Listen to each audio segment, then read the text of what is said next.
9ാം class ഇംഗ്ലീഷിലെ second യൂണിറ്റിലെ first chapter dreams realised. അത് വായിച്ച് അതിലെ ഓരോ വേർഡിൻ്റെയും ഓരോ ലൈനിൻ്റെയും അർത്ഥം മനസ്സിലാക്കി നമുക്കിന്ന് പഠിക്കാം. സെക്കൻഡ് യൂണിറ്റിൻ്റെ പേര് വിൻസ് ഓഫ് ചേഞ്ച് ആണ്, മാറ്റത്തിൻ്റെ കാറ്റ് അല്ലേ. വിൻസ് എന്ന് പറയുമ്പോൾ കാറ്റുകൾ, ചേഞ്ച് മാറ്റം, മാറ്റത്തിൻ്റെ കാറ്റുകൾ. As a young citizen of India, armed with technology, knowledge and love for my nation, I realise a small aim is a crime. നമ്മുടെ ഫോർമർ പ്രസിഡന്റ് ആയിരുന്ന, അതേപോലെ തന്നെ മിസൈൽ മാൻ എന്നറിയപ്പെടുന്ന APJ അബ്ദുൽ കലാം സാറിന്റെ വാക്കുകളാണിത്. As a young citizen of India, ചെറുപ്പക്കാരനായ അല്ലെങ്കിൽ ചെറുപ്പക്കാരിയായ ഒരു ഇന്ത്യൻ പൗരൻ അല്ലെങ്കിൽ പൗര എന്ന നിലയിൽ, ആംഡ് വിത്ത് ടെക്നോളജി എന്ന് പറയുമ്പോൾ എന്താ? ആംഡ് വിത്ത് എന്ന് പറയുമ്പോൾ നമ്മളെ സായുധരാക്കിയിരിക്കുന്നു എന്നർത്ഥം. നമ്മുടെ പക്കൽ എന്തെല്ലാം ഉണ്ട്? ടെക്നോളജി ഉണ്ട്, നോളേജ് അറിവുണ്ട്, അതുപോലെ തന്നെ ലവ് ഫോർ മൈ നേഷൻ എൻ്റെ രാജ്യത്തിനോടുള്ള സ്നേഹവും ഉണ്ട്. ഇത് മൂന്നും കൂടി ചേർന്ന് നമ്മളെ സായുധരാക്കിയിരിക്കുന്നു, നമ്മളെ ബലപ്പെടുത്തിയിരിക്കുന്നു, ശക്തരാക്കിയിരിക്കുന്നു എന്നർത്ഥം. ഇങ്ങനെ ആക്കിയതിനാൽ I realise a small aim is a crime. Small aim എന്ന് പറയുമ്പോഴെന്താ? ചെറിയ ലക്ഷ്യം അല്ലേ. ഇതെല്ലാം നമ്മുടെ പക്കലുള്ളപ്പോൾ, ടെക്നോളജി, നോളേജ്, അതുപോലെ തന്നെ നമുക്ക് രാജ്യസ്നേഹം, ലവ് ഫോർ മൈ നേഷൻ, ഇത് മൂന്നും നമ്മുടെ പക്കലുള്ളപ്പോൾ, ഇത് മൂന്നും നമ്മളെ ശക്തരാക്കുമ്പോൾ ചെറിയ ലക്ഷ്യങ്ങൾ ഉണ്ടായിരിക്കുക എന്നത് ഒരു കുറ്റമാണ് എന്ന് ഞാൻ കരുതുന്നു. ഐ റിയലൈസ്, ഞാൻ തിരിച്ചറിയുന്നു. A small aim is a crime. ഒരു ചെറിയ ലക്ഷ്യം ഉണ്ടാവുന്ന, ചെറിയ കാര്യങ്ങൾക്ക് വേണ്ടി പരിശ്രമിക്കുന്നത് ഒരു ക്രൈമാണ്, അതൊരു കുറ്റകൃത്യമാണെന്ന് ഞാൻ തിരിച്ചറിയുന്നു. വലിയ വലിയ കാര്യങ്ങൾക്ക് വേണ്ടി പരിശ്രമിക്കാൻ നമ്മുടെ നാട്ടിലെ ചെറുപ്പക്കാരെ, നിങ്ങളെ പോലുള്ള കുട്ടികളെ പ്രോത്സാഹിപ്പിക്കുന്നതിന് വേണ്ടി അദ്ദേഹം പറഞ്ഞതാണ് ഈ വരി. ഇനി നമുക്ക് നമ്മുടെ ചാപ്റ്റർ നോക്കാം. Dreams realised. ഈ ലെസൺ എഴുതിയിരിക്കുന്നത് മഹാദേവ് ദേശായിയാണ്. അദ്ദേഹം ഗാന്ധിജിയുടെ ഒരു വലിയ ഫോളോവർ ആയിരുന്നു. അതുപോലെ തന്നെ ഗാന്ധിജിയുടെ ഒരുപാട് ലേഖനങ്ങളും ലെറ്റേഴ്സും എല്ലാം ഇംഗ്ലീഷിലേക്ക് ട്രാൻസ്ലേറ്റ് ചെയ്തിട്ടുള്ള വ്യക്തിയാണ്. Gandhiji was passionate about achieving independence for our motherland. Motherland, മാതൃരാജ്യം. പാഷനേറ്റ് എന്ന് പറയുമ്പോൾ നല്ല താല്പര്യം ഉണ്ടായിരുന്നു, ഉത്സുകനായിരുന്നു. Gandhiji was passionate about achieving independence for our motherland. നമ്മുടെ മാതൃരാജ്യത്തിന് സ്വാതന്ത്ര്യം നേടിയെടുക്കുന്ന കാര്യത്തിൽ ഗാന്ധിജി വളരെ തൽപരനായിരുന്നു. നല്ല ഇൻട്രസ്റ്റ് ആയിരുന്നു ഗാന്ധിജിക്ക് ആ കാര്യത്തിൽ.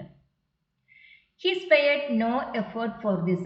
ഇതിനാവശ്യമായ ഒരു അധ്വാനവും ഒരു എഫേർട്ടും അദ്ദേഹം പാഴാക്കിയില്ല. He spared no effort എന്ന് പറയുമ്പോൾ ചെയ്യാൻ സാധ്യമായതെല്ലാം ചെയ്തു. Here is an account of Gandhiji's tour of England, during which he explains his idea of a free India. ഗാന്ധിജിയുടെ ഇംഗ്ലീഷ് പര്യടനത്തിനെ കുറിച്ചുള്ള ഒരു വിവരണമാണ്. Here is an account of Gandhiji's tour of England. Tour of England എന്ന് പറയുമ്പോൾ English പര്യടനം. അദ്ദേഹം ഇംഗ്ലണ്ടിലേക്ക് നടത്തിയ ഒരു യാത്ര, അതിനെക്കുറിച്ചുള്ള ഒരു വിവരണമാണ് ഇത്. During which he explains his idea of A free India. ഈ യാത്രക്കിടയിൽ അദ്ദേഹത്തിന്റെ സങ്കല്പത്തിലെ സ്വതന്ത്ര ഇന്ത്യ എന്തായിരിക്കണം, എങ്ങനെയായിരിക്കണം എന്നതിനെ കുറിച്ചെല്ലാം ഗാന്ധിജി സംസാരിക്കുന്നുണ്ട്. റീഡ് ഓൺ, തുടർന്ന് വായിക്കൂ.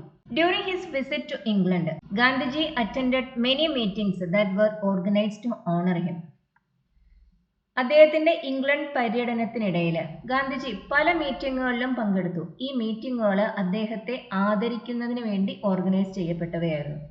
ഗാന്ധിജിയെ ആദരിക്കുന്നതിന് വേണ്ടി ഓർഗനൈസ് ചെയ്യപ്പെട്ട ഒരുപാട് മീറ്റിങ്ങുകളിൽ ഗാന്ധിജി തന്റെ ഇംഗ്ലണ്ട് പര്യടനത്തിനിടയിൽ പങ്കെടുത്തു. The students of France organised A reception for the spiritual ambassador of India. ഗാന്ധിജിയെ ഫ്രാൻസിലെ സ്റ്റുഡൻസ്, വിദ്യാർത്ഥികൾ, ഇന്ത്യയുടെ സ്പിരിച്വൽ അംബാസഡർ എന്നാണ് വിളിച്ചിരുന്നത്. ഇന്ത്യയുടെ ആത്മീയ ആചാര്യൻ എന്നോ അങ്ങനെയെല്ലാം നമുക്ക് പറയാം. ഇന്ത്യയുടെ ആത്മീയതയുടെ അല്ലെങ്കിൽ സ്പിരിച്വാലിറ്റിയുടെ ഒരു വക്താവായി, അതിന്റെ ഒരു പ്രൊമോട്ടറായാണ് അവർ ഫ്രാൻസിലെ സ്റ്റുഡൻസ് ഗാന്ധിജിയെ കണ്ടത്. They welcomed him as one bringing light to the exploitation blinded West and acting as a healing balm to the war weary Europe. അവർ ഗാന്ധിജിയെ സ്വീകരിച്ചു. എങ്ങനെ? As one bringing light to the exploitation blinded west. Exploitation blinded west എന്ന് പറയുമ്പോഴെന്താ? Exploitation, ചൂഷണം. ആ ചൂഷണം കാണാൻ മടിക്കുന്ന west. Western countries മറ്റു പല രാജ്യങ്ങളെയും കോളനികളായി വെച്ചിരിക്കുന്ന സമയമാണ്. അവരെ എക്സ്പ്ലോയിറ്റ് ചെയ്യുന്നുണ്ട്. പക്ഷേ ഈ എക്സ്പ്ലോയിറ്റേഷൻ ഒന്നും കണ്ടില്ലെന്ന് ഭാവിക്കാനാണ് അവർക്ക് ഇഷ്ടം. അതായത് അവരുടെ രാജ്യത്ത് സംഭവിക്കുമ്പോൾ മാത്രമേ അവർക്കത് വിഷയമാവുന്നുള്ളൂ, മറ്റു രാജ്യങ്ങളിൽ സംഭവിക്കുമ്പോൾ അവർക്കത് വിഷയമല്ല. ഇങ്ങനെ എക്സ്പ്ലോയിറ്റേഷൻ ബ്ലൈൻഡഡ് ആയ, അതായത് എക്സ്പ്ലോയിറ്റേഷൻ കണ്ടില്ല എന്ന് ഭാവിക്കുന്ന ആ വെസ്റ്റിന് അല്പം വെളിച്ചം പകരുന്ന, പ്രകാശം പകരുന്ന ഒരു വ്യക്തിയായിട്ടാണ് അവർ ഗാന്ധിജിയെ സ്വീകരിക്കുന്നത്. enacting as a healing balm to the war-weary Europe. രണ്ടാം ലോക മഹായുദ്ധത്തിന്റെ സമയമാണ്. യൂറോപ്പിലെ ഒരുവിധം രാജ്യങ്ങളെല്ലാം ആ യുദ്ധത്തിൽ പങ്കെടുക്കുന്നുണ്ട്. വാർ വിയറി യൂറോപ്പ് എന്ന് പറയുമ്പോൾ യുദ്ധം കൊണ്ട് തളർന്ന യൂറോപ്പ്. ആ യൂറോപ്പിന് ഒരു ഹീലിംഗ് ബാം, ആ മുറിവിൽ പുരട്ടാനുള്ള ഒരു മരുന്ന് പോലെയായിട്ടാണ്, ഒരു ബാം ആയിട്ടാണ് അവർ ഗാന്ധിജിയുടെ വരവിനെ ഫ്രാൻസിലെ സ്റ്റുഡൻസ് കാണുന്നത്. ഇൻ ഹിസ് റിപ്ലൈ, തന്റെ മറുപടിയിൽ Gandhiji addressed them as friends and fellow students. തന്റെ മറുപടിയിൽ ഗാന്ധിജി അവരെ സുഹൃത്തുക്കളും അതേപോലെ തന്നെ സഹപാഠികളുമായിട്ടാണ് അഡ്രസ് ചെയ്തത്. Since I visited France as a student to see the exhibition at Paris in 1890, I have learned something of the traditions of your country and of the teachings of Rousseau and Victor Hugo. അപ്പോൾ തന്റെ പ്രസംഗത്തിൽ ഗാന്ധിജി പറയുന്നതാണ്, 1890 പാരീസിൽ നടന്ന ഒരു exhibition കാണാൻ ഒരു student ആയി ഇവിടെ വന്ന കാലം തൊട്ട് I have learn something of the traditions of your country. നിങ്ങളുടെ രാജ്യത്തിന്റെ ട്രഡീഷൻസിനെ കുറിച്ച് ചിലതെല്ലാം ഞാൻ പഠിച്ചിട്ടുണ്ട്. നിങ്ങളുടെ രാജ്യത്തിന്റെ പാരമ്പര്യം, ആചാരങ്ങൾ, അതിനെക്കുറിച്ച് ചിലതെല്ലാം ഞാൻ പഠിച്ചിട്ടുണ്ട്. And of the teachings of Rousseau and Victor Hugo. Victor ഹ്യൂഗോയുടെയും റൂസോയുടെയും അവരുടെ സന്ദേശങ്ങൾ, അവരുടെ ദർശനങ്ങൾ, അവയെക്കുറിച്ചും ഞാൻ പഠിച്ചിട്ടുണ്ട്. Now on my entering upon my mission, my very difficult mission in India, it heartens me to find a welcome from you. ഇപ്പോ എന്തിനാ വന്നിരിക്കുന്നത്? ഇപ്പോൾ ഇന്ത്യക്ക് സ്വാതന്ത്ര്യം ലഭിക്കുക എന്നുള്ള ആ ഒരു മിഷന്റെ ഭാഗമായിട്ടാണ് ഗാന്ധിജി ഇവിടെ വന്നിട്ടുള്ളത്. My very difficult mission India, ഇന്ത്യയിലെ അതീവ ദുർഘടമായ, വളരെ വിഷമം പിടിച്ച ആ ഒരു മിഷന്റെ ഭാഗമായിട്ടാണ് ഞാൻ വന്നിട്ടുള്ളത്. ഇറ്റ് ഹാർട്ടൻസ് മീ, അതെന്നെ സന്തോഷിപ്പിക്കുന്നു. To find a welcome from you, നിങ്ങളിൽ നിന്ന് ഒരു സ്വാഗതം ലഭിക്കുന്നത്, നിങ്ങൾ എന്നെ സ്വാഗതം ചെയ്യുന്നു എന്നത് എന്നെ വളരെയധികം സന്തോഷിപ്പിക്കുന്നു എന്ന് ഗാന്ധിജി തന്റെ മറുപടി പ്രഭാഷണത്തിൽ പറഞ്ഞു. He expounded the message of non-violence to the youth, ചെറുപ്പക്കാർ. He expounded the message of non-violence എന്ന് പറയുമ്പോൾ അഹിംസയുടെ ആ സന്ദേശം അത് അദ്ദേഹം ചെറുപ്പക്കാർക്ക് പകർന്നു നൽകി. അതിനെക്കുറിച്ച് അദ്ദേഹം ധാരാളം അവരോട് സംസാരിച്ചു. He explained that non-violence was no weapon of the weak, but of the strongest. That strength was not mere strength of muscle. Non violence, അഹിംസ, അദ്ദേഹം പറഞ്ഞു, അഹിംസ ഒരിക്കലും ദുർബലരുടെ ആയുധമല്ല. It was no weapon of the weak but of the strongest. പക്ഷെ ആരുടെ ആയുധമാണ്? ഏറ്റവും ശക്തരായവരുടെ ആയുധമാണ് അഹിംസ.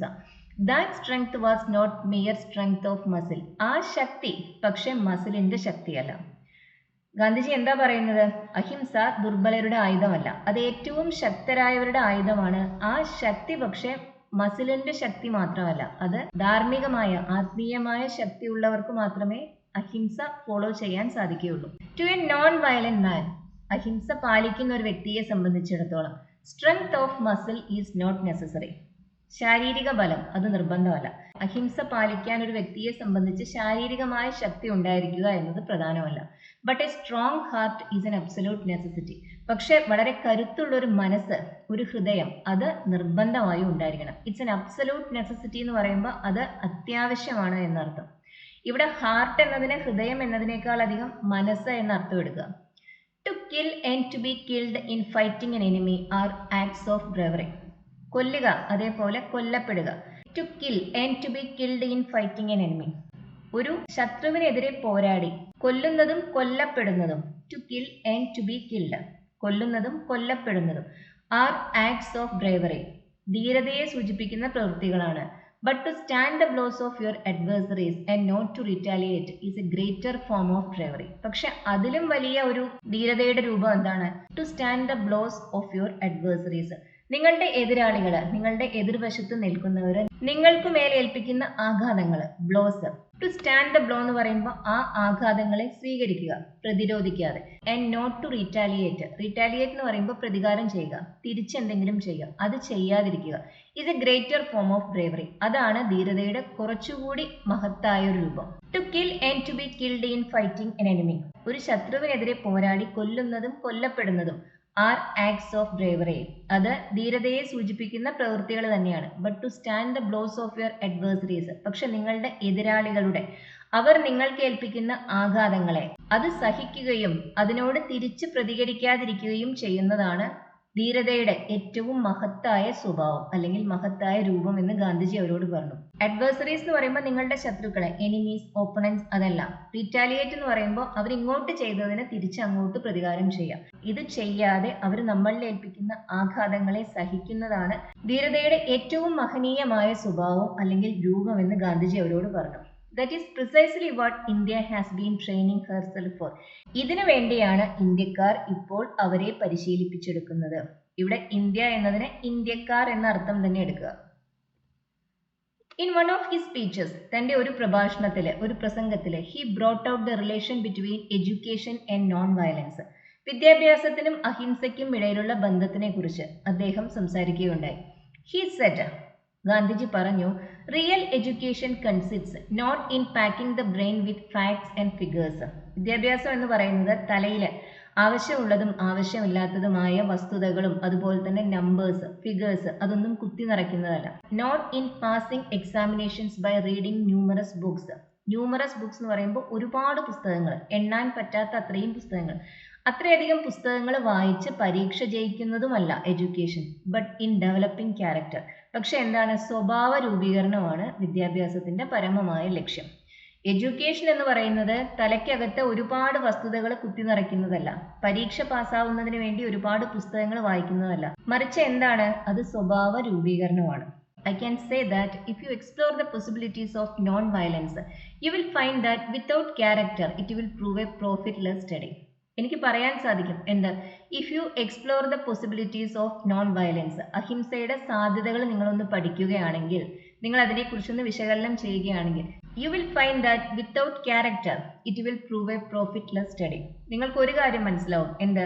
സ്വഭാവശുദ്ധി ഇല്ലെങ്കിൽ, ക്യാരക്ടർ ഇല്ലെങ്കിൽ അതുകൊണ്ട് ഒരു പ്രയോജനവും ഇല്ല എന്ന് മനസ്സിലാവും. പ്രോഫിറ്റ്ലെസ് സ്റ്റഡി എന്ന് പറയുമ്പോൾ ഒരു ഉപകാരവും ചെയ്യാത്ത പഠനം. In a movement such as we are conducting in India, ഇന്ത്യയിൽ ഞങ്ങൾ ഇപ്പോൾ നടത്തിക്കൊണ്ടിരിക്കുന്ന ഈ പ്രസ്ഥാനത്തില്, ഈ മൂവ്മെന്റില്, we need the intellectual sympathy of the whole world. മുഴുവൻ ലോകത്തിന്റെയും ബൗദ്ധികമായ, ബുദ്ധിപരമായ ആ ഒരു സഹകരണം, സഹാനുഭൂതി അത് ഞങ്ങൾക്ക് ആവശ്യമുണ്ട്. അതായത് ഇന്ത്യയിൽ ഗാന്ധിജിയുടെ നേതൃത്വത്തിൽ നടന്നു വരുന്ന ഈ അഹിംസാ പ്രസ്ഥാനത്തിന് മറ്റു രാഷ്ട്രങ്ങളിലുള്ള ജനങ്ങളുടെ, അതിനെ സപ്പോർട്ട് ചെയ്യുന്ന ജനങ്ങളുടെ ഒരു ബുദ്ധിപരമായ, ബൗദ്ധികമായ സഹകരണവും അവരുടെ ആ ഒരു ഗുഡ് വിൽ അതും നമുക്ക് ആവശ്യമുണ്ട് എന്ന് ഗാന്ധിജി അവരോട് പറഞ്ഞു. Scores of letters came to Gandhiji daily from all parts of Britain and the continent. ബ്രിട്ടന്റെ എല്ലാ ഭാഗങ്ങളിൽ നിന്നും അതുപോലെ തന്നെ യൂറോപ്യൻ ഭൂഖണ്ഡത്തിന്റെ മറ്റു ഭാഗങ്ങളിൽ നിന്നും എല്ലാമായി ഒരുപാട് കത്തുകൾ ഗാന്ധിജിയെ ദിവസേന തേടി വന്നു. Welcoming him and expressing sympathy for his mission. ഈ കത്തുകളിൽ ഉണ്ടായിരുന്നത് എന്താ? ഗാന്ധിജിയെ യൂറോപ്പിലേക്ക് സ്വാഗതം ചെയ്യുകയും അദ്ദേഹത്തിന്റെ ആ നോൺ വയലൻസ് മൂവ്മെന്റിന്, ബ്രിട്ടീഷുകാർക്കെതിരെ ഇന്ത്യയിൽ ഗാന്ധിജി നടപ്പാക്കുന്ന നോൺ വയലൻസ് മൂവ്മെന്റിന് സപ്പോർട്ട് അത് വാഗ്ദാനം ചെയ്യുന്നവയുമായിരുന്നു ഈ കത്തുകൾ. Old friends who knew him years ago as a young student turned up to see him, and all the English friends, including civil servants, made a point of renewing the friendship. Gandhiji നേരത്തെ അവിടെ പഠിക്കാൻ വേണ്ടി ചെന്നിട്ടുണ്ട്. അപ്പൊ അന്ന് കൂടെ ഉണ്ടായിരുന്ന സുഹൃത്തുക്കള്, who new him years ago, കുറെ വർഷങ്ങൾക്ക് മുമ്പ് ഗാന്ധിജി അറിയുമായിരുന്ന സുഹൃത്തുക്കള്, ടേൺഡ് അപ്പ് എന്ന് പറയുമ്പോൾ കെയിം, ടു സീ ഹിം കാണാൻ വന്നു, and all the English friends, ഇംഗ്ലണ്ടിലുള്ള സുഹൃത്തുക്കളും ഇംഗ്ലീഷുകാരായ സുഹൃത്തുക്കളും, ഇൻക്ലൂഡിംഗ് സിവിൽ സർവൻസ്, ബ്രിട്ടീഷ് ഗവൺമെന്റിന് വേണ്ടി പ്രവർത്തിക്കുന്നവരും civil servants, made a point of renewing the friendship. അവരും ആ സൗഹൃദം പുതുക്കാൻ ഓർമ്മ വെച്ചു. അവരും ആ സൗഹൃദം പുതുക്കുന്നതിൽ ശ്രദ്ധ വെച്ചു. ഒരുപാട് പേര്, പഴയ സുഹൃത്തുക്കള്, ഗാന്ധിജി നേരത്തെ സ്റ്റുഡന്റ് ആയിരുന്ന സമയത്ത് ഉണ്ടായിരുന്ന സുഹൃത്തുക്കള്, അതുപോലെ തന്നെ ഇംഗ്ലണ്ടിലെ ഇംഗ്ലീഷുകാരായ സുഹൃത്തുക്കള്, ഗവൺമെന്റ് ജോലിക്കാരുൾപ്പെടെ അവരെല്ലാവരും ഗാന്ധിജിയെ വന്ന് കാണുകയും സൗഹൃദം പുതുക്കുകയും ചെയ്തു. Even celebrities who had heard about him were eager to meet him in person. ഗാന്ധിജിയെ കുറിച്ച് കേട്ടറിഞ്ഞ് പ്രശസ്തരായ പലരും, സെലിബ്രിറ്റീസ് എന്ന് പറയുമ്പോൾ പ്രശസ്തരായവര്, അവരും ഗാന്ധിജിയെ കാണാൻ താല്പര്യമുള്ളവരായിരുന്നു. were eager to meet him in person. ഗാന്ധിജിയെ നേരിട്ട് കാണുന്നതിൽ അവർ താല്പര്യമുള്ളവരായിരുന്നു. eager to meet എന്ന് പറയുമ്പോൾ കാണാൻ തിടുക്കമുള്ളവരായിരുന്നു. Perhaps, ഒരു പക്ഷേ, few would believe that when Gandhiji was told that Mr. Charlie Chaplin would like to see him, he innocently asked who that distinguished person was. ഒരു പക്ഷേ, few would believe, കാര്യമായി ആരും തന്നെ വിശ്വസിക്കില്ല, ഒരു പക്ഷെ ആരും വിശ്വസിക്കില്ല എന്ത്? when Gandhiji was told that Mr. Charlie Chaplin would like to meet him, ഗാന്ധിജിയോട് ചാർലി ചാപ്ലിന് അദ്ദേഹത്തെ കാണാൻ ആഗ്രഹമുണ്ട് എന്ന് ആരോ പറഞ്ഞപ്പോൾ, he innocently asked, അദ്ദേഹം നിഷ്കളങ്കമായി ചോദിച്ചു എന്ത്? who that distinguished person was. ആ മഹാനായ വ്യക്തി, ചാപ്ലിൻ എന്ന ആ മഹാനായ വ്യക്തി ആരാണ് എന്ന് ഗാന്ധിജി തികച്ചും നിഷ്കളങ്കമായി ചോദിച്ചു. ചാപ്ലിൻ ഗാന്ധിജിയെ കുറിച്ച് കേട്ടിട്ടുണ്ടായിരുന്നു, ഗാന്ധിജിയെ കാണാൻ അദ്ദേഹത്തിന് താല്പര്യം ഉണ്ടായിരുന്നു. പക്ഷെ ഗാന്ധിജിക്ക് ചാപ്ലിൻ ആരാണ് എന്ന് അറിയില്ലായിരുന്നു. But as soon as he was told that Mr. Chaplin came from the people and lived for the people and that he had made millions laugh, he agreed to meet him. പക്ഷെ ഗാന്ധിജിയോട് പെട്ടെന്ന് ആരോ പറഞ്ഞു എന്ത്, Chaplin came from the people എന്ന് പറയുമ്പോൾ സാധാരണക്കാരുടെ ഇടയിൽ നിന്ന് വരുന്നവനാണ്. And lived for the people, സാധാരണക്കാർക്ക് വേണ്ടി ജീവിക്കുന്നവനാണ്. And that he had made millions laugh, ദശലക്ഷക്കണക്കിന് ആളുകളെ ചിരിപ്പിച്ചിട്ടുള്ളവനാണ്. ഇങ്ങനെയെല്ലാം ചാപ്ലിനെ കുറിച്ച് പറഞ്ഞു കൊടുത്തപ്പോൾ he agreed to meet him, Gandhiji ചാപ്ലിനെ കാണാൻ സമ്മതിച്ചു. Chaplin had evidently heard of Gandhiji's spinning wheel, and the very first question he asked was why Gandhiji was against machinery. ഗാന്ധിജിയുടെ ചർക്കയെക്കുറിച്ച്, സ്പിന്നിങ് വീലിനെ കുറിച്ച് ചാപ്ലിൻ നേരത്തെ തന്നെ കേട്ടിട്ടുണ്ടായിരുന്നു. അതുകൊണ്ട് തന്നെ ഇവരുടെ മീറ്റിങ്ങിനിടയിൽ ഏറ്റവും ആദ്യം ചാപ്ലിൻ ചോദിച്ചത് എന്തുകൊണ്ട് ഗാന്ധിജി യന്ത്രങ്ങളെ എതിർക്കുന്നു എന്നായിരുന്നു. എന്തുകൊണ്ടാണ് ഇപ്പോഴും ചർക്കയിൽ കൈ കൊണ്ട് നൂൽ നൂൽക്കണമെന്ന് ഗാന്ധിജി ആവശ്യപ്പെടുന്നത് എന്ന് ചാപ്ലിൻ ചോദിച്ചു. The question delighted Gandhiji, who explained to him in detail why the 6 months unemployment of the whole peasant population of India made it important for him to restore them. ചാപ്ലിന്റെ ചോദ്യം ഗാന്ധിജിക്ക് വളരെ ഇഷ്ടമായി. അദ്ദേഹം അതിന് വിശദമായി ഡീറ്റെയിൽ ആയി തന്നെ മറുപടിയും പറയുന്നുണ്ട്. എന്ത് മറുപടിയാണ് പറയുന്നത്? The 6 months unemployment of the whole peasant population of India. Peasant, കൃഷിക്കാര്. ഇന്ത്യയിലെ കൃഷിക്കാര്, ഇന്ത്യയിലെ ജനങ്ങളുടെ ഒരു മഹാഭൂരിപക്ഷവും കർഷകരാണ്. അവരെ സംബന്ധിച്ച് 6 മാസം തൊഴിലില്ലാത്ത അവസ്ഥയാണുള്ളത്. കൃഷി വർഷം മുഴുവനുള്ള ഒരു കാര്യമല്ല.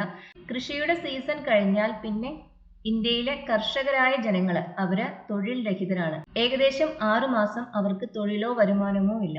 അതുകൊണ്ട് തന്നെ അവർക്കൊരു ജീവിതമാർഗം ആവണം എന്ന രീതിയിലാണ് ഗാന്ധിജി ചർക്കയെ, സ്പിന്നിങ് വീലിനെ കണ്ടിരുന്നത്. കൃഷിപ്പണിയില്ലാത്ത കാലത്ത് ആളുകൾക്ക് ചർക്കയിൽ നൂലുണ്ടാക്കി അതൊരു ജീവിതമാർഗമാക്കാൻ സാധിക്കും എന്നതുകൊണ്ടാണ് താൻ യന്ത്രങ്ങളെ എതിർക്കുന്നതും ചർക്കയെ പ്രോത്സാഹിപ്പിക്കുന്നതും എന്ന് ഗാന്ധിജി ചാപ്ലിനോട് പറഞ്ഞു. In cloth and food every nation should be self contained. ഭക്ഷണത്തിന്റെ കാര്യത്തിലായാലും ശരി, വസ്ത്രത്തിന്റെ കാര്യത്തിലായാലും ശരി, എല്ലാ രാജ്യങ്ങളും അവർക്ക് ആവശ്യമുള്ളത് ഉണ്ടാക്കാൻ പ്രാപ്തരായിരിക്കണം. അവര് സ്വയം പര്യാപ്തരായിരിക്കണം. We were self contained and want to be so again. നേരത്തെ ബ്രിട്ടീഷുകാർ വരുന്നതിന് മുമ്പ് ഈ 2 കാര്യങ്ങൾക്കും ഞങ്ങൾ ആരെയും ആശ്രയിച്ചിട്ടില്ല. ഇന്ത്യക്കാർക്ക് ആവശ്യമായ ഭക്ഷണവും അവർക്ക് ആവശ്യമായ വസ്ത്രവും ഇന്ത്യയിൽ തന്നെ ഉൽപ്പാദിപ്പിക്കാൻ കഴിഞ്ഞിരുന്നു. ഇനിയും അങ്ങനെ തന്നെ ആവണമെന്ന് ഞാൻ ആഗ്രഹിക്കുന്നു. ഇതാണ് ഗാന്ധിജി ചാപ്ലിനോട് പറയുന്നത്. There were requests from various women's organizations for an address by Gandhiji. സ്ത്രീകളുടെ സംഘടനകളിൽ നിന്നും അപേക്ഷകൾ ഉണ്ടായിരുന്നു, അഭ്യർത്ഥനകൾ ഉണ്ടായിരുന്നു. ഗാന്ധിജി അവരെ അഭിസംബോധന ചെയ്ത് സംസാരിക്കണമെന്ന അഭ്യർത്ഥനകൾ ഉണ്ടായിരുന്നു. And he addressed the Women's India Council in Morley College Hall. Morley College ഹാളിൽ വെച്ച് നടന്ന വിമൻസ് ഇന്ത്യ കൗൺസിലിൽ അദ്ദേഹം സംസാരിച്ചു. അറ്റ് ദിസ് മീറ്റിംഗ്, ഈ മീറ്റിംഗിൽ വെച്ച് Gandhiji took the opportunity of correcting various notions about the women of India. Indian സ്ത്രീകളെ കുറിച്ചുള്ള പല തെറ്റിദ്ധാരണകളും അത് തിരുത്താനുള്ള ഒരു അവസരമായി ഗാന്ധിജി ഈ മീറ്റിംഗിനെ വിനിയോഗിച്ചു. He took the opportunity of correcting various notions. Notions എന്ന് പറയുമ്പോൾ ധാരണകൾ, പലപ്പോഴും തെറ്റായ ധാരണകൾ, അതെല്ലാം തിരുത്താനുള്ള ഒരു അവസരമായി ഗാന്ധിജി ഈ മീറ്റിംഗിനെ കണ്ടു. He presented a vivid picture of the heroic part they played during the freedom struggle. സ്വാതന്ത്ര്യ സമരത്തിലെ ഇന്ത്യൻ വനിതകളുടെ ധീരമായ പങ്കിനെ കുറിച്ച് അദ്ദേഹം വളരെ വ്യക്തമായി അവരോട് സംസാരിച്ചു. He presented a vivid picture എന്ന് പറയുമ്പോൾ വളരെ വ്യക്തമായ ഒരു ചിത്രം തന്നെ അവർക്ക് നൽകി. No hindrances have been placed in the way of their entering public life. പൊതുജീവിതത്തിലേക്ക് പ്രവേശിക്കാൻ ആഗ്രഹിക്കുന്ന സ്ത്രീകൾക്ക് മുന്നിൽ ഒരു തടസ്സങ്ങളും തന്നെ ഇല്ല എന്ന് ഗാന്ധിജി പറഞ്ഞു. No hindrances have been placed. Hindrance എന്ന് പറയുമ്പോൾ തടസ്സം, obstacles. No hindrances have been placed in the way of their entering public life. Public life, പൊതുജീവിതം. പൊതുജീവിതത്തിലേക്ക് പ്രവേശിക്കാൻ ആഗ്രഹിക്കുന്ന സ്ത്രീകൾക്ക് മുന്നിൽ തടസ്സങ്ങൾ ഒന്നും തന്നെയില്ല. ഫോർ സെവറൽ ഇയേഴ്സ്, വർഷങ്ങളായി, when our organizations were declared illegal and those in charge of them put into prison. വർഷങ്ങളായി ഞങ്ങളുടെ ഓർഗനൈസേഷൻസ്, അതായത് സ്വാതന്ത്ര്യത്തിന് വേണ്ടി പ്രവർത്തിക്കുന്ന സംഘടനകളെ, അതിനെ ബ്രിട്ടീഷ് ഗവൺമെന്റ് നിരോധിക്കുകയും അതിന് പുറകിൽ പ്രവർത്തിക്കുന്നവരെ ജയിലിൽ അടയ്ക്കുകയും ചെയ്തിരുന്ന സമയത്ത് it was the women who came to the forefront and fill the jails.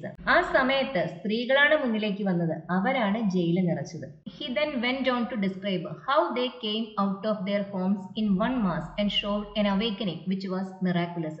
അദ്ദേഹം പിന്നെ എന്തിനെ കുറിച്ചാണ് സംസാരിച്ചത്? went on എന്ന് പറയുമ്പോൾ ഒരു ടോപ്പിക് മാറ്റി അടുത്ത ടോപ്പിക്കിലേക്ക് പോവുക, കണ്ടിന്യൂ ചെയ്യുക എന്ന് തന്നെ അർത്ഥം. He then went on to describe how they came out of their homes in one mass, എങ്ങനെ അവർ കൂട്ടമായി അവരുടെ വീട്ടിൽ നിന്ന് പുറത്തേക്ക് വന്നു. And showed an awakening which was miraculous. Miraculous എന്ന് പറയുമ്പോൾ അത്ഭുതകരമായ, അവേക്കനിങ് എന്ന് പറയുമ്പോൾ ഒരു ഉണർവ്. എങ്ങനെ സ്ത്രീകൾ കൂട്ടത്തോടെ അവരുടെ വീട്ടിൽ നിന്ന് സ്വാതന്ത്ര്യ സമര പ്രസ്ഥാനങ്ങളിൽ പങ്കെടുക്കുന്നതിന് വേണ്ടി ആകൃഷ്ടരായി വന്നു എന്നതിനെ കുറിച്ചും ഗാന്ധിജി സംസാരിച്ചു. They took part in processions, അവർ ജാഥകളിൽ പങ്കെടുത്തു. ഡിഫൈഡ് ദ ലോ, നിയമത്തിനെ വെല്ലുവിളിച്ചു. And bore the lathi blows, lathi കൊണ്ടുള്ള പ്രഹരം ഏറ്റുവാങ്ങി. Without raising a little finger, ഒരു ചെറുവിരല് പോലും അനക്കാതെ അല്ലെങ്കിൽ ഉയർത്താതെ അവർ ഈ ആക്രമണങ്ങളെ എല്ലാം ധീരതയോടെ നേരിട്ടു. It was not learn women like Sarojini Naidu, Sarojini നായിഡുവിനെ പോലുള്ള വിദ്യാഭ്യാസമുള്ള സ്ത്രീകൾ മാത്രമായിരുന്നില്ല. But hundreds of unlettered women. Unlettered women എന്ന് പറയുമ്പോൾ എഴുതാനും വായിക്കാനും അറിയാത്ത സ്ത്രീകൾ, അങ്ങനത്തെ നൂറുകണക്കിന് സ്ത്രീകളും ഉണ്ടായിരുന്നു. Who had borne lathi blows to the head, bleeding profusely while standing unflinchingly, ordering their companions not to move. Sarojini നായിഡുവിനെ പോലുള്ള പഠിച്ച സ്ത്രീകൾ മാത്രമല്ല, എഴുതാനും വായിക്കാനും പോലും അറിയാത്ത നൂറുകണക്കിന് ആയിരക്കണക്കിന് സ്ത്രീകളും ഇങ്ങനെ സ്വാതന്ത്ര്യ സമര പ്രസ്ഥാനങ്ങളിൽ പങ്കെടുത്ത് അവര് ലാത്തി കൊണ്ട് തലയ്ക്ക് അടിയേറ്റപ്പോഴും ആ മുറിവുകളിൽ നിന്ന് നല്ലതുപോലെ രക്തം പുറത്തു വന്ന സമയത്തും പതറാതെ നിന്നു. അൺഫ്ലിഞ്ചിംഗ്ലി എന്ന് പറയുമ്പോൾ പതറാതെ, കുലുങ്ങാതെ, അനക്കമില്ലാതെ നിന്നു. Ordering their companions not to move, അവരുടെ കൂടെയുള്ളവരുടെ അടുത്ത് അനങ്ങരുത് എന്ന് പറഞ്ഞ് അവർ ആ പ്രഹരങ്ങളെല്ലാം ഏറ്റുവാങ്ങി. നോൺ വയലന്റ് മൂവ്മെന്റ്സിൽ പങ്കെടുത്ത സ്ത്രീകളെ കുറിച്ചാണ് ഗാന്ധിജി പറയുന്നത്. അവരെ തിരിച്ച് ആക്രമിക്കാനൊന്നും മുതിർന്നില്ല, അതാണ് പറയുന്നത്. അവർക്ക് ലാത്തി കൊണ്ടുള്ള പ്രഹരങ്ങൾ ഏറ്റപ്പോൾ അവർ പതരാതെ ആ പ്രഹരങ്ങളെ ഏറ്റുവാങ്ങുകയും അവരുടെ കൂടെയുള്ളവരോട് പ്രതികാരം ചെയ്യരുത് എന്ന് ആവശ്യപ്പെടുകയും ചെയ്തു. ഇതാണ് ഗാന്ധിജി പറയുന്നത്. About Indian independence, Gandhiji made his point of view clear at many A meeting എന്ന് പറയുമ്പോൾ ഒത്തിരി മീറ്റിങ്ങുകൾ. ആ മീറ്റിങ്ങുകളിലെല്ലാം ഗാന്ധിജി തൻ്റെ ആ ഒരു പോയിന്റ് ഓഫ് വ്യൂ, വീക്ഷണം, അത് വ്യക്തമാക്കി. I am not here to beg for independence, ഞാനിവിടെ സ്വാതന്ത്ര്യം യാചിക്കാൻ വേണ്ടി വന്നതല്ല. But I have come as a result of last years suffering, കഴിഞ്ഞ വർഷത്തെ ആ ഒരു സഫറിംഗ്, യാതനകളുടെ ഫലമായിട്ടാണ് ഞാനിവിടെ വന്നിട്ടുള്ളത്. There is no such thing as a gift of independence from one nation to another. ഒരു രാജ്യത്തിന് മറ്റൊരു രാജ്യത്തിന് ഒരിക്കലും സ്വാതന്ത്ര്യം ഒരു സമ്മാനമായി നൽകാനാവില്ല. എല്ലാ രാജ്യങ്ങൾക്കും അവരുടേതായ സ്വാതന്ത്ര്യം ഉണ്ട് എന്നാണ് ഗാന്ധിജി പറയുന്നത്.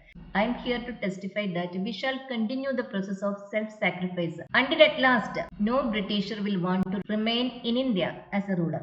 ഞാനിവിടെ ടെസ്റ്റിഫൈ ചെയ്യാണ്, ഞാനിവിടെ ആണയിട്ട് പറയുകയാണ്. എന്ത്?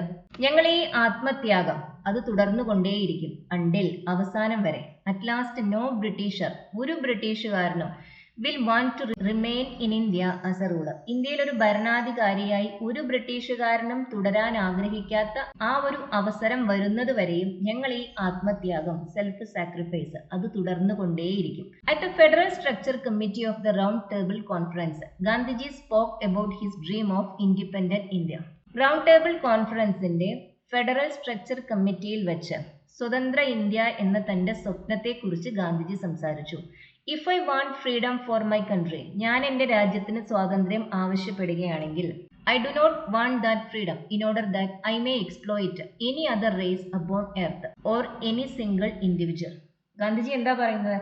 ഞാൻ എൻ്റെ രാജ്യത്തിന് സ്വാതന്ത്ര്യം ആവശ്യപ്പെടുകയാണെങ്കിൽ ആ സ്വാതന്ത്ര്യം ഒരിക്കലും മറ്റേതെങ്കിലും ഒരു റേസിനെ, ഒരു ജനവിഭാഗത്തിനെ അവരെ ചൂഷണം ചെയ്യാനുള്ളതോ അല്ലെങ്കിൽ മറ്റേതെങ്കിലും ഒരു വ്യക്തിയെ ഏതെങ്കിലും തരത്തിൽ ചൂഷണം ചെയ്യാനോ ഉള്ളത് ആവരുത് എന്ന് എനിക്ക് നിർബന്ധമുണ്ട്. ഞാൻ ആഗ്രഹിക്കുന്ന സ്വാതന്ത്ര്യം അത് ആരെയും ചൂഷണം ചെയ്യാനുള്ളതല്ല എന്ന് ഗാന്ധിജി അവിടെ വെച്ച് പറഞ്ഞു. Thus, Gandhiji, along with all the other freedom fighters, persuaded the British rulers to give India her legitimate independence, which in his words was her birthright. Along with എന്ന് പറയുമ്പോൾ കൂടെ, all the other freedom fighters, മറ്റ് സ്വാതന്ത്ര്യ സമര സേനാനികളുടെ കൂടെ, persuaded the British rulers, അവരെ പ്രേരിപ്പിച്ചു, നിർബന്ധിച്ചു, to give India her legitimate independence, ഇന്ത്യക്ക് അർഹമായ, ന്യായമായ ആ സ്വാതന്ത്ര്യം ഇന്ത്യക്ക് നൽകാൻ ബ്രിട്ടീഷ് ഭരണാധികാരികളെ ഗാന്ധിജിയും മറ്റ് സ്വാതന്ത്ര്യ സമര സേനാനികളും കൂടി പ്രേരിപ്പിച്ചു. which in his words was her birthright. ഗാന്ധിജിയുടെ വാക്കുകളിൽ സ്വാതന്ത്ര്യം ഇന്ത്യയുടെ അവകാശമായിരുന്നു, ഇന്ത്യയുടെ ജന്മാവകാശമായിരുന്നു. The dream of independence was accomplished by his inimitable method of unwavering non-violence and non-cooperation. The dream of independence, സ്വാതന്ത്ര്യം എന്ന സ്വപ്നം, വാസ് അക്കംപ്ലിഷ്ഡ്, എങ്ങനെ അത് നേടിയെടുത്തത്? By his inimitable method of unwavering non violence and non cooperation. Inimitable എന്ന് പറയുമ്പോൾ അനുകരണീയമായ, മറ്റുള്ളവർക്ക് അനുകരിക്കാൻ ബുദ്ധിമുട്ടുള്ള എന്നാൽ അനുകരിക്കേണ്ട, ഇനിമിറ്റബിൾ മെത്തേഡ് ഓഫ് അൺവേവറിംഗ് അചഞ്ചലമായ, കുലുങ്ങാത്ത, നോൺ വയലൻസ് അഹിംസ, അതേപോലെ തന്നെ നോൺ കോപ്പറേഷൻ നിസ്സഹകരണം. ഈ രണ്ട് മാർഗങ്ങളിലൂടെയാണ് ഗാന്ധിജി ഇന്ത്യക്ക് സ്വാതന്ത്ര്യം നേടിത്തന്നത്. ഈ ലെസന്റെ മലയാളം എക്സ്പ്ലനേഷൻ ആണ് നമ്മൾ ഇന്ന് നോക്കിയത്. ഇതിന്റെ ക്വസ്റ്റ്യൻ ആൻസേഴ്സും ആക്ടിവിറ്റീസും എല്ലാം നമുക്ക് മറ്റൊരു വീഡിയോയിൽ നോക്കാം. ഈ വീഡിയോ ഇഷ്ടമാവുന്നവർ ഷെയർ ചെയ്യാനും ലൈക്ക് ചെയ്യാനും ഹൈപ്പ് ചെയ്യാനും മറക്കരുത്. അതുപോലെ ഈ ചാനൽ ഇതുവരെ സബ്സ്ക്രൈബ് ചെയ്തിട്ടില്ലാത്തവർ സബ്സ്ക്രൈബ് ചെയ്ത് കാണും. Thank you for watching.